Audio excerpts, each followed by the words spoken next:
Assalamualaikum warahmatullahi wabarakatuh. Kembali lagi bersama channel saya. Seperti biasa teman-teman, di sini saya akan memberikan tutorial bagaimanakah caranya agar kita atau langkah awal ketika WhatsApp kita disadap teman-teman. Misalnya kita kebingungan kenapa chat di grup kita itu yang udah lama kita buka, udah berpuluh-puluh tahun, tetapi tiba-tiba kebuka teman-teman. Atau chat yang seseorang yang penting yang tidak ingin kita buka seperti mantan ataupun yang lainnya, kan itu biasanya jarang kita buka kan, tiba-tiba kebuka sendiri teman-teman.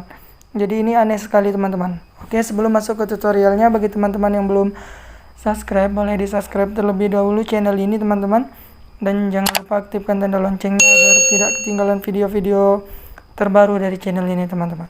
Oke, langsung saja masuk ke tutorialnya. Langkah yang pertama harus teman-teman lakukan adalah di sini teman-teman hanya perlu membuka aplikasi WhatsApp.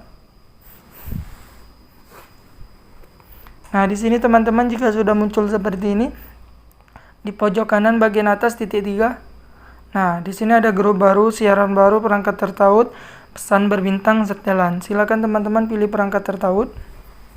Oke, nah di sini teman-teman tentu saja teman-teman bisa melihat WhatsApp teman itu tertaut di perangkat mana, di perangkat apa saja.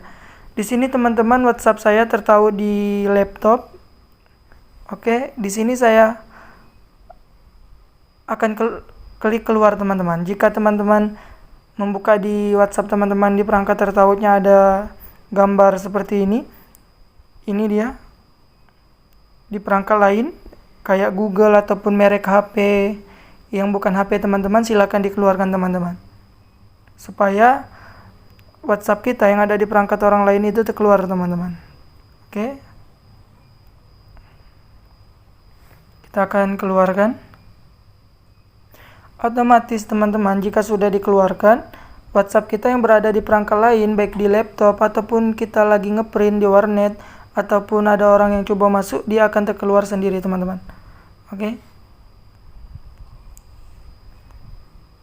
mungkin itu saja tutorial dari saya teman-teman. Bagi teman-teman yang sudah tahu, alhamdulillah, dan bagi teman-teman yang belum tahu, semoga bermanfaat. Saya akhiri, wassalamualaikum warahmatullahi wabarakatuh.